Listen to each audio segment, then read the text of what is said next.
The SkyBridge Aviation boardroom had been prepared for a celebration. 12 leather folders sat around the polished table. A photographer waited downstairs. The communications team had already drafted the announcement Claire Whitmore planned to release the moment the rescue agreement was signed. Behind her, the main screen displayed Titan Ridge, capital $80 million rescue facility. Claire stood at the head of the table, rehearsing the opening line of her statement. Today marks the beginning of a stronger future for SkyBridge. The boardroom door opened. A black man stepped inside carrying a worn leather briefcase. He wore a plain charcoal jacket over a white shirt. No tie. No assistant. Had no legal team behind him. Claire stopped speaking. The executives around the table turned toward the door. The man glanced at the presentation, then at the empty chair reserved for Titan Ridge Capital. He began walking toward it. Claire moved into his path. Excuse me. Who authorized you to enter this room? The man stopped. My name is Malcolm Reed. I'm here for the Titan Ridge meeting. Claire looked him over. The Titan Ridge delegation uses the private entrance. I came through the main lobby. Then you are on the wrong floor. My access was verified downstairs. Malcolm pointed to the temporary badge clipped to his jacket. A red stripe across the bottom read, "Full board access." Claire barely looked at it. Temporary badges are issued incorrectly all the time. Malcolm reached into his jacket and removed his identification. You can verify my name. He held the card toward her. Claire did not take it. I'm not questioning your name. I'm questioning why you are standing inside a confidential financing meeting. I already answered that. Beside the presentation screen, your junior strategy analyst Lena Brooks opened the executive guest list. Ms. Whitmore. Claire kept her eyes on Malcolm. What, there is a Malcolm Reed listed for this meeting? Claire turned toward her. What company? The printed copy doesn't show one. Then the entry is incomplete. He has full board access. And who approved it? Lena checked the line beneath Malcolm's name. David Shaw's office. David Shaw was the chairman of the SkyBridge board. Malcolm held out his identification again. You have my name. Are my badge? And the chairman's authorization? Claire folded her arms. That does not prove you represent Titan Ridge. Call Mr. Shaw. He is downstairs speaking with our bank. Then call Titan Ridge's legal counsel. Claire's expression hardened.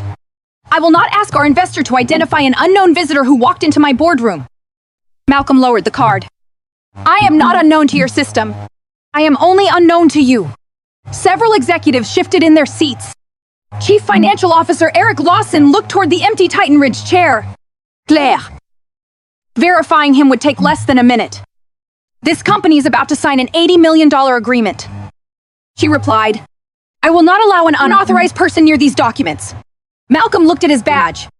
Your security system says I am authorized. That system gives access to the floor. I decide who belongs in this meeting. Lena lifted the guest list. His name is attached to this meeting. Claire turned sharply. I said I am handling it. The room fell quiet. Malcolm remained calm. You have been offered several ways to confirm who I am. And you have been asked to leave. You have not given me a valid reason. I am the CEO. My instruction is the reason. Claire reached for the phone at the head of the table. Malcolm watched her. Who are you calling corporate security? Security already verified me. They verified your badge. I am revoking it. Claire dialed the internal number. Executive boardroom. Send 2 officers immediately. She placed the phone down. Lena looked uneasy. Ms. Whitmore. Perhaps we should wait for Mr. Shaw. No. Malcolm placed his briefcase beside the empty Titan Ridge chair. Is this meeting being recorded? Lena looked toward the green light above the screen. Yes. Claire faced her. Oh, that recording is confidential. Good. Malcolm said, then it will show that I identified myself, presented valid access, and asked for verification. A moment later, 2 security officers entered. The senior officer, Daniel Ruiz, looked first at Malcolm's badge. What is the issue? Claire pointed toward him. This man entered a restricted meeting. He refuses to leave. And may be misrepresenting his purpose. Malcolm looked at her. Until that moment, she had been making assumptions. Now she was creating an official accusation. Daniel approached him. Sir, may I see your identification? Of course. Malcolm handed it over. Daniel compared the photograph and then checked the badge. Malcolm, read. He read aloud. Eric opened the final page of the rescue agreement. A name appeared beneath Titan Ridge's authorization line M. Reed Investment Committee Chair Eric looked up. Claire, we should escort him downstairs. He ordered. Daniel did not move. His badge shows valid board access. I am revoking it. On what grounds? Disruptive conduct. I refusal to comply. And possible misrepresentation. Malcolm addressed Daniel. Please record every accusation exactly as she stated it. Claire gave a dismissive laugh. You think a written report will intimidate me? No. Malcolm said, I think it will preserve the facts. Daniel raised his radio. Control. I'll confirm full access record for Malcolm Reed. The response came quickly. Identity verified at the lobby. Our full board access. Authorized by David Shaw. Eyes, no restrictions. Daniel lowered the radio. Ms. Whitmore. This authorization is valid. Everyone waited for Claire to stop. Instead, she looked directly at Malcolm. You still have not proven you belong in the Titan Ridge meeting. Malcolm gestured toward the documents. You have refused to examine the evidence that proves it. This is my boardroom. Not after the agreement is signed. Several executives looked toward him. Claire noticed. How do you know the control terms? Malcolm remained silent. Lena began opening Titan Ridge's digital investor profile. Claire pointed toward Daniel.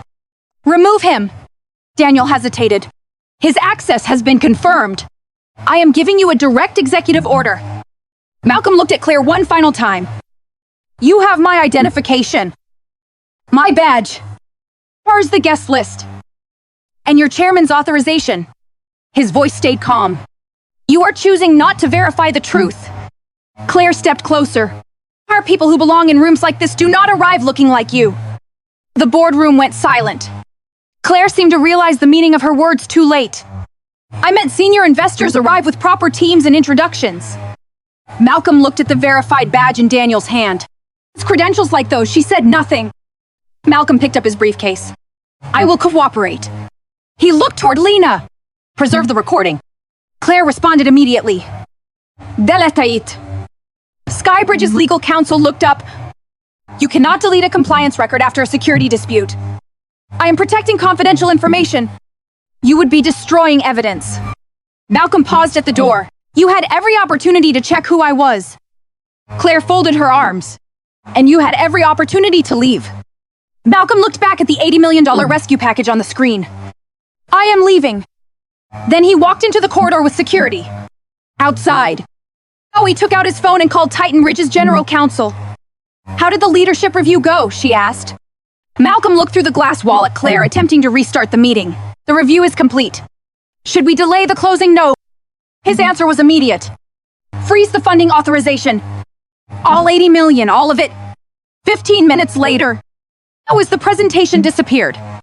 A new message filled the boardroom screen. $80 million funding authorization. Frozen Claire had called security on the only man who could release her company's lifeline.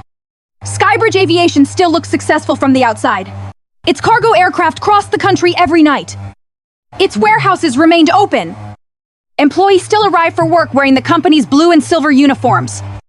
But inside the finance department, the company was close to collapse. First, 2 major shipping clients had canceled long-term contracts. Maintenance costs had risen sharply. Several aircraft lessors were demanding overdue payments. And SkyBridge's emergency credit line would expire in 6 days. Without new funding, first, the company would begin missing payments almost immediately. Back-end fuel suppliers could reduce credit.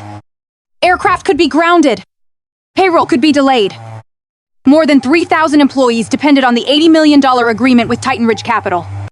The investment was designed to arrive in stages. $20 million would be released first to stabilize payroll. Fuel. Like an urgent maintenance. The remaining $60 million would be tied to restructuring goals. But the agreement contained one condition Claire Whitmore had never taken seriously. Titan Ridge had to approve SkyBridge's leadership. Not only its financial records, not only its contracts, its leadership. Malcolm Reed had insisted on that condition. Titan Ridge's analysts had spent months examining SkyBridge. They found profitable routes.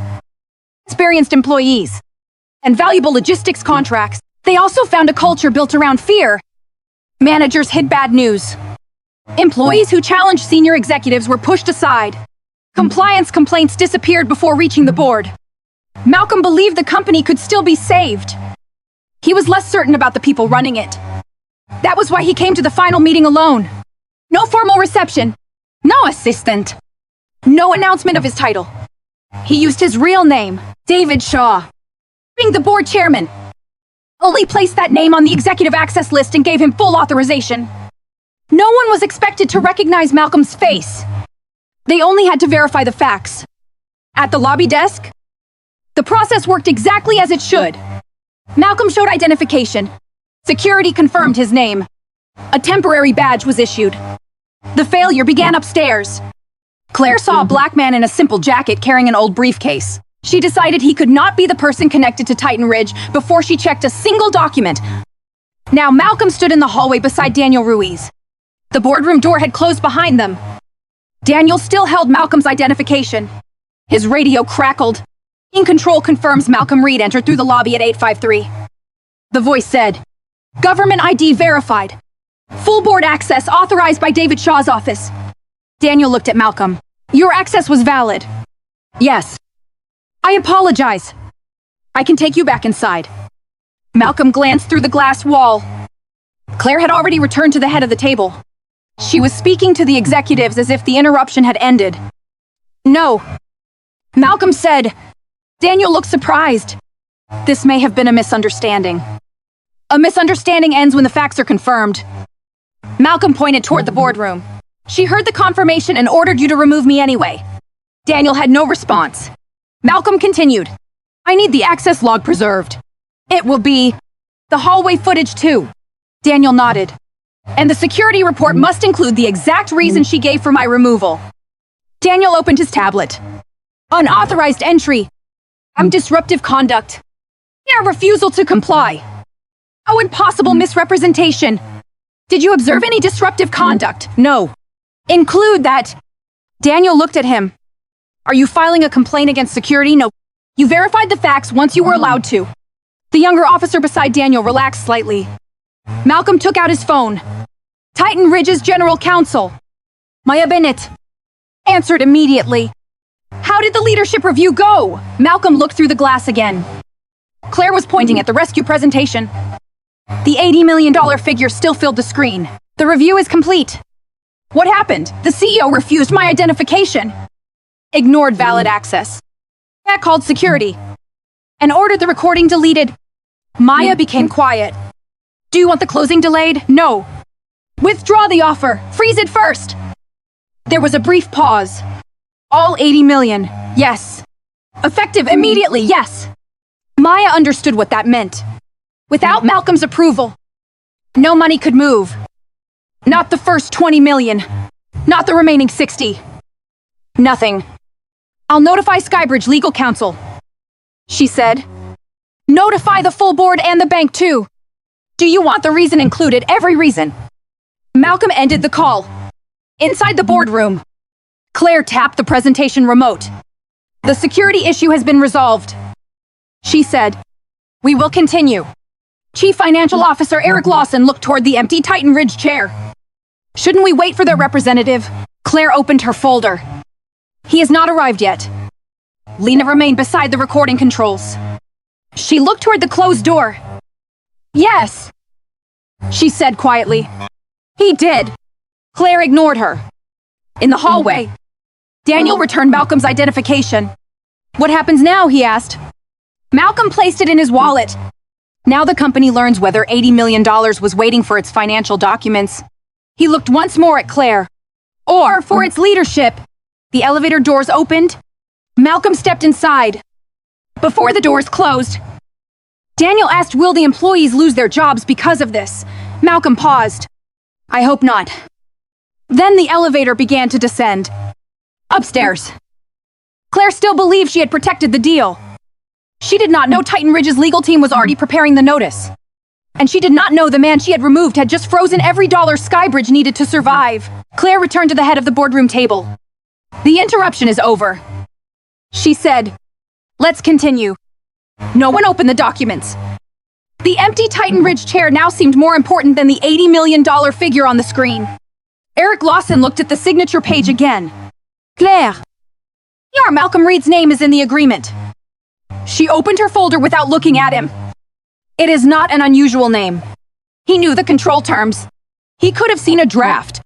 Lena remained beside the recording system. His access came directly from David Shaw's office. Claire turned toward her. We have already settled this. No, Lena said quietly. Security confirmed his access was valid. Claire's expression hardened. You are here to manage documents. You're not question executive decisions. Lena lowered her eyes. But she did not delete the recording. Rachel Kim, SkyBridge's legal counsel. Please look toward the door. We should contact Mr. Shaw before proceeding. He is speaking with the bank. Then contact Titan Ridge. Claire shook her head. We are not delaying this meeting because a visitor created confusion. Eric placed the signature page in front of her. At the bottom was a printed authorization line M. Reed Investment Committee Chair Claire glanced at it. That proves nothing. Before Eric could answer, Rachel's laptop chimed. An email marked Urgent appeared on the screen. No, she opened it. Her face changed. What is it? Eric asked. Rachel read the subject line silently. Claire noticed. Rachel. She turned the laptop toward the table. Funding authorization suspended pending governance review. The room went still. Claire stared at the words. That is a temporary delay. Rachel opened the message. It freezes all funding connected to the SkyBridge transaction. For how long, no end date is provided. Or who authorized it? Rachel read the final line. Malcolm Reed. Claire stepped closer. What authority does he have? Lena was already searching Titan Ridge's investor profile. A page appeared on her screen. Majesty stopped. Then she turned the laptop around. Malcolm's photograph filled the display. Below it were 4 lines. Malcolm Reed, founder. Titan Ridge Capital Chairman. Investment Committee Final Funding Authority. Claire stared at the image. For several seconds, she said nothing. That was him. Yes. Lena replied. Claire shook her head. No. The founder would not arrive alone. He did. He would have an assistant. He didn't. He would have introduced himself properly. Eric looked at her. Oh, he gave you his name. Claire ignored him. She reached for her phone. I will call Malcolm. Rachel stopped her. Not yet. I am the CEO. And he is now a witness in a governance review involving you. There is no governance review. Rachel pointed toward the email. There is now... Claire looked at Lena. What exactly was preserved? The full recording. I told you to stop it. You told me to delete it. The room became quiet again. Claire's tone sharpened. I was protecting confidential material. Rachel closed her laptop. You were attempting to remove evidence after a security dispute. Before Claire could answer, Eric's phone rang. He checked the number and immediately picked up. This is Lawson. He listened. His face tightened. No. The funding has not been released. Another pause. When does that take effect? Everyone watched him. Eric ended the call. The bank has suspended our emergency credit extension. Claire turned toward him. They cannot do that. They can if Titan Ridge freezes the rescue facility. We still have operating cash. For 6 days. The number changed the room. The executives were no longer discussing an embarrassing incident. They were facing an immediate financial crisis. Claire walked toward Eric. What happens after 6 days? Fuel suppliers may reduce credit. And payroll uncertain. The aircraft lessors, they can begin issuing default notices. Claire looked toward the empty Titan Ridge chair. Only minutes earlier, Malcolm's briefcase had rested beside it. Now the chair seemed to accuse her. She turned back to Rachel. Send Titan Ridge a clarification. Tell them Malcolm misunderstood the situation. Rachel looked at her. He did not misunderstand anything. He entered without explaining who he was. He gave his name. He did not state his title. You refused to check it. Claire looked around the table. No one defended her. She faced Lena. Play the recording. Lena opened the archived file. Malcolm's voice filled the room. My name is Malcolm Reed. I'm here for the Titan Ridge meeting. Then Lena's own voice. There is a Malcolm Reed listed here. Full board access. The recording continued. Malcolm offered identification. Claire refused it. Security confirmed his authorization. Then the room heard the sentence Claire could no longer take back. People who belong in rooms like this do not arrive looking like you. Lena paused the file. Claire's face had lusted color. That was not what I meant. Eric looked at her. What did you mean? She searched for an answer. None came. The presentation behind her suddenly disappeared. Titan Ridge had closed SkyBridge's access to the transaction portal. The funding schedule vanished. The unsigned agreement vanished. A white screen replaced them. At its center were 5 words, $80 million authorization frozen. Claire had believed the deal was waiting for her signature. It had never been hers to control. Every dollar depended on the man she had ordered security to remove. David Shaw returned to the executive floor less than 10 minutes later. He had just finished a difficult call with the bank. Without Titan Ridge's funding, the lender would not extend SkyBridge's emergency credit line. He entered the boardroom and immediately saw the message on the main screen, $80 million authorization frozen. Then he noticed the empty chair reserved for Titan Ridge. Where is Malcolm Reed? No one answered at first. David looked toward Claire. There was a security issue, she said. His expression changed. What kind of security issue? A man entered the meeting without properly identifying his role. What was his name? Claire hesitated. Malcolm Reed. David stared at her. You called security on Malcolm Reed. He arrived alone. He had no assistant, no legal team, and no formal introduction. That was intentional. The room became quiet. Claire took a step toward him. You knew he was coming like that. I knew he was attending the meeting. Why wasn't I told he was Titan Ridge's founder? You were told his name was on the list. That is not the same thing. It should have been enough to verify him. Claire pointed toward the access record still displayed on Lena's laptop. The entry only showed full board access. It did not show his title. David's voice remained controlled. You did not need his title to treat him fairly. I was protecting a confidential transaction. You called security after his authorization was confirmed. He still had not proven he represented Titan Ridge. David looked at Lena. Show me the full visitor record. Lena connected her laptop to the main screen. The frozen funding message disappeared. A new entry appeared. Malcolm Reed full board access authorized by David Shaw. David pointed toward it. I entered that authorization myself. Claire folded her arms. You did not include his company. The information was available in the transaction file. Eric Lawson pushed the signature page across the table. His name was there too. At the bottom of the document was the final approval line, Malcolm Reed, chairman. Investment committee. Claire looked at it. Here, you expect me to compare every visitor with every signature page? David answered immediately. When that visitor says he is there for an $80 million meeting. Yes. Claire's face tightened. This was a misunderstanding. Rachel Kim opened the archived recording. No. A misunderstanding ends when someone checks the facts. Claire turned toward her. We do not need to play that recording. We need to understand why Titan Ridge froze the funding. David looked at Lena. Play it. Lena opened the file. Malcolm's voice filled the boardroom. My name is Malcolm Reed. I'm here for the Titan Ridge meeting. Then Lena's warning. There is a Malcolm Reed listed here. Full board access. The recording continued. Malcolm offered identification. Claire refused to take it. Reception confirmed his access. Security confirmed it again. Then Claire's voice came through the speakers. People who belong in rooms like this do not arrive looking like you. Lena paused the recording. No one moved. Claire looked around the table. That sentence is being taken out of context. David faced her. What context makes it acceptable? I was referring to professional protocol. Then why did you ignore every professional protocol available? Claire said nothing. Rachel placed Daniel Ruiz's security report beside the access log. It confirms Malcolm remained calm. She added another page. It confirms his identification was valid. Then she placed Titan Ridge's funding notice on top. And this confirms the freeze was triggered by the incident. Claire looked toward David. I can call Malcolm and explain. No. You cannot stop me from speaking to the investor. He is not simply an investor. David turned the transaction profile toward her. Malcolm's photograph appeared on the screen. Underneath it were the words founder.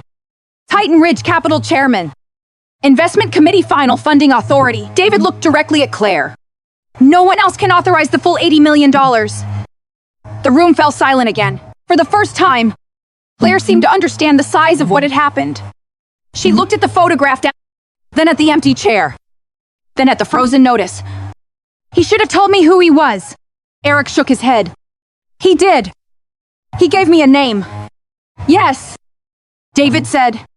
And you decided the name did not matter because of the man carrying it. Claire's confidence weakened. This company has 6 days of operating cash. You cannot allow one interaction to destroy it. David stepped closer to the table. Malcolm did not freeze the funding because you failed to recognize a powerful man. He pointed toward the evidence. He froze it because you ignored identification, rejected valid access, filed a false security accusation, and ordered the recording deleted. I was protecting confidential information. Rachel replied, you were attempting to remove evidence after the facts contradicted you. Claire looked toward Lena. You misunderstood my instruction. Lena met her eyes. You said, Dalatait. No one defended Claire. David closed the Titan Ridge folder. This was not one mistake. He looked at the directors around the table. It was a sequence of decisions. Claire remained standing at the head of the room. For years, no one had questioned whether she belonged there. Now David ordered the boardroom, doors closed. We are calling an emergency session. Claire stared at him. For what purpose? To determine whether you can remain CEO during the investigation. She looked toward the door through which Malcolm had been removed. Minutes earlier, she had decided he did not belong in the meeting. Now the board would decide whether she still belonged at the head of it. David closed the boardroom doors. No one leaves until this is resolved. Claire remained standing at the head of the table. You cannot suspend me in the middle of a financial crisis. David placed 3 documents in front of the directors. Malcolm's access record, Daniel Ruiz's security report, and Titan Ridge's notice freezing the $80 million facility. The crisis is why we are here. David said, Eric Lawson opened the latest cash report.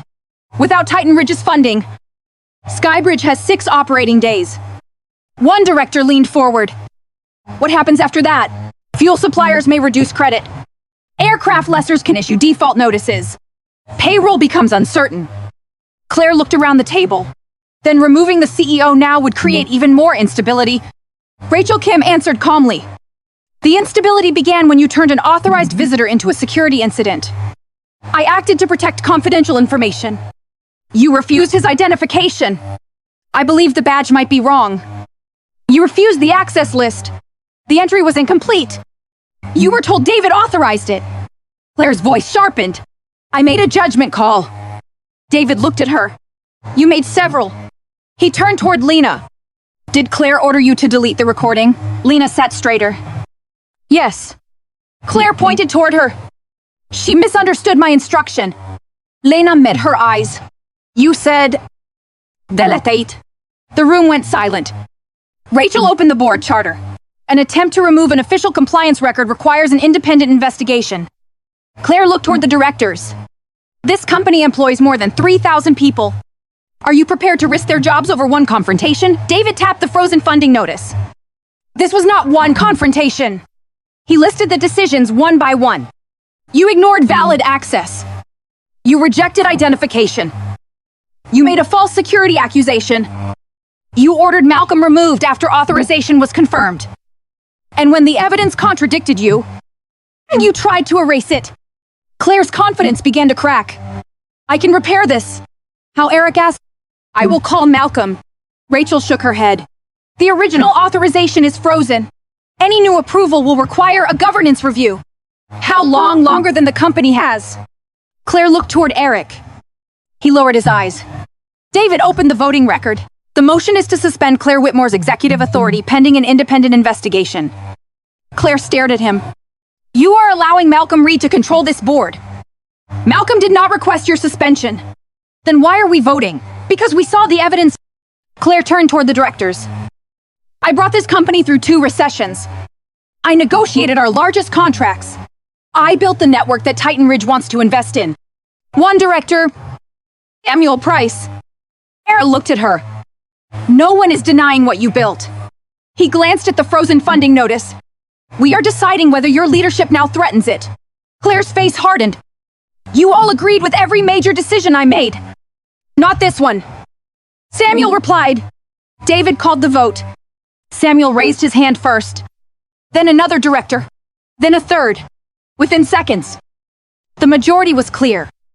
The motion passed. Claire's executive authority was suspended immediately. Her company phone and laptop were placed under legal hold. Her access badge was deactivated. For several seconds. She did not move. Then the boardroom door opened. Daniel Ruiz stood outside. Earlier, Claire had ordered him to escort Malcolm from the meeting. Now David gave him a different instruction. Please accompany Ms. Whitmore to her office while she collects her personal belongings. Claire looked at Daniel. Then at the directors who had just voted against her. You are making a serious mistake. David looked toward the empty Titan Ridge chair. The serious mistake was refusing to verify the man who could save this company. Claire walked toward the door. As she passed the scanner, her badge made a dull sound. Access denied. She stopped. For years. And that badge had opened every executive door in the building. Now it no longer opened the room she had controlled. Claire looked back at the table. No one asked her to stay. Daniel waited beside her without touching her arm. Finally, she stepped into the corridor. The boardroom door closed behind her. Inside, Eric looked at the cash report again. We still need the money. David nodded. Suspending Claire protected the investigation. It did not release the $80 million. That decision still belonged to Malcolm Reed. David found Malcolm in a private conference room near the lobby. Daniel Ruiz had already sent him the access logs. Security report. Back in confirmation that the boardroom recording had been preserved. Lena entered behind David carrying a new restructuring folder. Malcolm looked up. Has the board finished? Claire has been suspended. David said. Malcolm closed the report. That was the board's responsibility. We need Titan Ridge to reopen the funding. The original agreement is over. David nodded. What would it take to begin again? Malcolm looked through the glass wall toward the lobby. Employees were moving between elevators. Unaware that their company had nearly lost its lifeline. They did not make Claire's decisions. He said, no. David replied, but they will suffer first. Malcolm turned back to him. I will consider a new agreement. Not the old one. David waited. SkyBridge must appoint an independent interim CEO during the investigation. Agreed. Titan Ridge receives 2 board seats. Agreed. Executive bonuses remain frozen until the company is stable. David nodded. And no frontline employees are laid off to protect senior management compensation. That will be written into the restructuring plan. Malcolm looked toward Lena. You preserved the recording, yes. After Claire ordered you to delete it, yes. Why Lena hesitated? Because the record was accurate. Malcolm studied her for a moment. You understood something your CEO did not. And what that authority does not change the facts. He turned toward David. Lena joins the restructuring team and reports directly to the board. David glanced at her. She is a junior analyst. She was the only person in that room who protected the company when doing so threatened her position. Lena looked surprised. David nodded. Agreed. Malcolm opened a new document on his tablet. Titan Ridge will not release the full $80 million today. David's expression tightened. SkyBridge may not survive a long review. It will not need to. Malcolm slid the tablet across the table. We will authorize limited emergency funds for payroll, fuel, and essential maintenance. David read the figure. It was much smaller than the original rescue package, but it was enough to prevent immediate collapse. How long does this cover? 3 weeks. And after that we review your progress. David looked up. You are giving us 3 weeks to rebuild the company's leadership. I am giving you 3 weeks to prove the board means what it says. Malcolm listed the conditions. An independent investigation into Claire's conduct. Protection for employees who reported misconduct. A written security verification policy. Direct board access for compliance officers. Full disclosure of financial and operational risks. Any attempt to hide evidence would end negotiations immediately. David closed the document. There is one issue. What is it? The press is waiting downstairs. We need to explain why the signing was canceled. Malcolm's expression became colder. Tell the truth. David remained silent. No statement blaming market conditions. Malcolm continued. I'll lay no claim that Titan Ridge delayed the deal. The board will acknowledge a leadership failure and announce an investigation. Errors that could damage public confidence. Hiding it would damage confidence more. David extended his hand. You have my word. Malcolm looked at it but did not take it. Words nearly cost this company $80 million. David slowly lowered his hand. Malcolm pointed toward the document. Put every promise in writing. That is fair. Lena's phone vibrated. A new message appeared. Emergency operating funds approved pending governance review. She showed it to David. He exhaled for the first time since entering the room. The employees will be paid. For now. Malcolm said. David looked at him. Do you still believe SkyBridge can be saved? Malcolm glanced toward the executives gathering near the elevators upstairs. All the aircraft can be saved. The contracts can be saved. The employees deserve to be saved. He closed the security report. The question is whether the leadership can become worthy of them. David nodded. Malcolm stood. I am not rescuing the people who created this crisis. He looked toward the workers crossing the lobby. I am protecting the people who had no part in it. The $80 million lifeline remained frozen. But SkyBridge had received something it had almost lost completely. Time. The independent investigation began the next morning. For 2 weeks, the review team examined access logs, security reports, our meeting recordings, internal complaints, and executive emails. The findings went far beyond Malcolm's removal. Claire had ignored repeated warnings from compliance. Managers who challenged her decisions had been excluded from important meetings. Several complaints had been delayed because they could damage the company's public image. The incident in the boardroom was not an isolated mistake. It was the clearest example of a culture that had allowed authority to replace procedure. The board removed Claire permanently. But the investigation did not focus only on the person who had failed. It also identified the people who had protected the truth. Daniel Ruiz had followed Claire's removal order. But he had not allowed that order to replace verification. He confirmed Malcolm's identity. He preserved the access records. And when the facts contradicted the CEO's accusation, he documented it honestly. Lena Brooks had faced an even more difficult choice. She had been the youngest person in the boardroom. Claire controlled her position. So was her evaluations. And her future at SkyBridge. When she was ordered to delete the recording, silence would have been easier. Obedience would have been safer. Instead, Lena preserved the file. 3 weeks after the incident, she entered the boardroom again. This time, she was not standing beside the presentation controls. A seat had been prepared for her at the table. David placed a restructuring folder in front of her. You are joining the governance review team. He said, you will report directly to the board. Lena looked at Malcolm. I was only following policy. Malcolm shook his head. His policy told you what should be done. He glanced toward the seat Claire once controlled. Courage made you do it when the most powerful person in the room told you not to. Lena opened the folder. Her first responsibility was to redesign the system for reporting executive misconduct under the new rules. Complaints involving senior leadership would no longer pass through the same executives being accused. They would go directly to an independent board committee. Compliance records could not be deleted through verbal instructions. Every attempt to alter an official record would automatically trigger a legal review. Daniel was promoted to Director of Corporate Security. His first new policy required officers to confirm 4 things before removing anyone from a SkyBridge facility: identity, access authorization, reason for the visit, and the person who issued the invitation. No executive could skip those steps with a verbal order. Several senior managers complained that the process would slow security responses.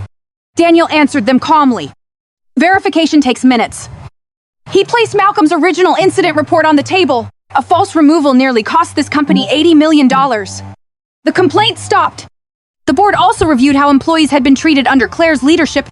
A maintenance supervisor who had been pushed aside after reporting hidden costs was reinstated. A finance manager who had refused to change a cash forecast received formal protection.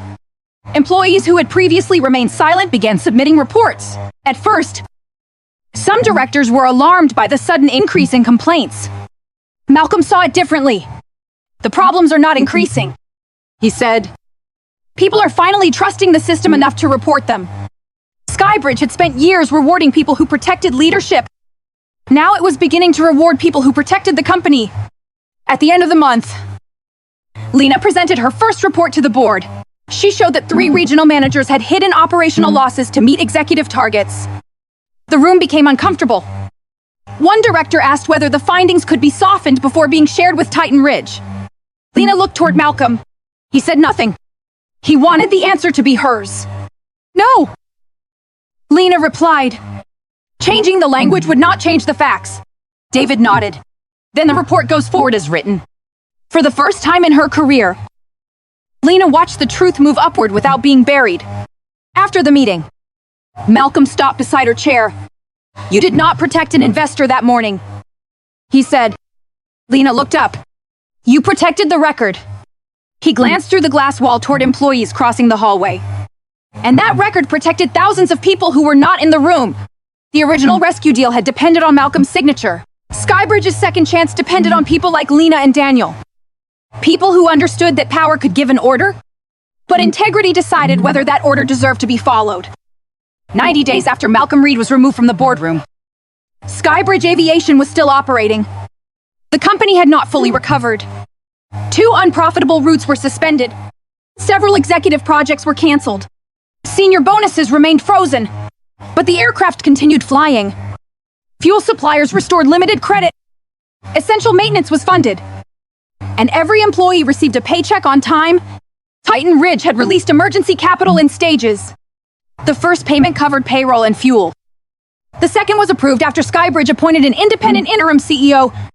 The third came only after the company created direct reporting channels for compliance complaints. Malcolm refused to release the full $80 million based on promises. Each payment required evidence. By the end of the second month, China's employee reports had increased sharply. Some board members considered that a bad sign. Malcolm disagreed. The problems were already here. He said, the difference is that people are no longer afraid to report them. Those reports exposed several managers who had hidden losses, not changed performance figures, or punished employees for raising concerns. They were removed. A maintenance supervisor who had warned leadership about unpaid invoices was reinstated. A finance manager who had refused to alter a cash forecast was invited to join the internal review committee. The company was finally listening to the people it had once trained to remain silent. Lena Brooks now attended every restructuring meeting. During one session, she presented evidence that 3 regional directors had been hiding operational losses to meet executive targets. One board member leaned back in his chair. Do we need to include all of this in the report to Titan Ridge? Lena looked at him. Yes. We could describe it as a forecasting error. It was not a forecasting error. The director glanced toward Malcolm. He remained silent. Lena continued. However, they knew the numbers were wrong. They submitted them anyway. David Shaw nodded. Then the report goes forward exactly as written. No one asked Lena to soften it again. Daniel Ruiz had also changed the company's security procedures. No visitor could be removed from an executive floor until officers verified 4 things: identity, access authorization, reason for the visit, and the person who approved it. Executives could still request immediate security assistance if someone posed a threat, but they could no longer turn an assumption into a removal order. Some managers complained that the process took too long. Daniel showed them the report from Malcolm's incident. Verification takes 2 minutes, he said. Error skipping it nearly cost us $80 million. The complaints ended at the 90-day mark. Titan Ridge's investment committee returned to SkyBridge for the final review. There were no photographers waiting downstairs. No celebration banner. No press statement claiming the company had already been saved. Only reports and legal documents. And the new investment agreement sat on the boardroom table. Malcolm entered through the main lobby. He wore the same charcoal jacket and carried the same leather briefcase. At reception, a new employee greeted him. Good morning. May I have your name, Malcolm Reed? She checked the system. Thank you. Mr. Reed, you have full board access. She printed his badge and handed it to him. She did not recognize his face. She did not know he controlled the company's funding. She simply verified the facts and treated him professionally. Malcolm looked at the badge. That was exactly right. When he entered the boardroom, Lena was seated at the table. Daniel stood outside the door. David opened the meeting. SkyBridge has completed the first stage of its reforms. He said, "We are asking Titan Ridge to restore the rescue package." Malcolm reviewed the reports in front of him. E-payroll was stable. Maintenance delays had fallen.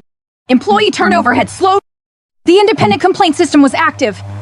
The company was not perfect, but it had stopped hiding its failures. Malcolm closed the final report. The original agreement will not return. Concern moved around the table. Then he placed a new contract in front of David. This agreement releases the capital in stages. David reviewed the terms. Titan Ridge would receive 2 board seats. Executive compensation would remain tied to safety, compliance, and employee retention. Any attempt to conceal material information would freeze the funding automatically. This gives Titan Ridge more control than the original deal. David said, "Yes." And the executive team less freedom. Less freedom to hide the truth. Malcolm replied. David looked toward the other directors. No one objected. The documents moved around the table. Malcolm signed last. There was no applause. The signature did not mean SkyBridge had been forgiven. It meant the company had earned another opportunity. After the meeting, Lena walked with Malcolm toward the door. "Did you always plan to reopen the funding?" she asked. "No." "What changed your mind?" Malcolm looked through the glass wall at employees moving through the executive floor. "Claire showed me what was wrong with the company." He glanced at the report in Lena's hands. "You and Daniel showed me it could still change." The full lifeline had finally reopened. Not because SkyBridge had found better words, because it had started producing better evidence. Malcolm Reed never deserved respect because he controlled $80 million. He deserved respect before anyone knew his title. Before the investor profile appeared. Before the funding was frozen. Before the board realized who had been escorted from the room. Claire's greatest failure was not that she failed to recognize a powerful man. Her real failure was believing that someone who did not look powerful did not deserve to be verified. She had his name, his identification, his access badge, and the board chairman's authorization, but she trusted her assumption more than the evidence in front of her. That decision nearly destroyed the company. Malcolm did not shout. He did not threaten anyone. He did not use his money to humiliate Claire. He allowed the records, our witnesses, and company procedures to reveal the truth. In the end, Claire called security because she believed Malcolm did not belong in the boardroom. But the person who lost access was her. The person who lost authority was her. And the company she claimed to protect survived only after her decisions were removed from it. Real leadership is not revealed by how someone treats the powerful. It is revealed by how they treat people before they know what those people can do for them. The way you treat someone before knowing what they control reveals whether you deserve control yourself. Do you think Malcolm was right to freeze the full $80 million lifeline? Or should he have protected the company despite Claire's actions? Tell us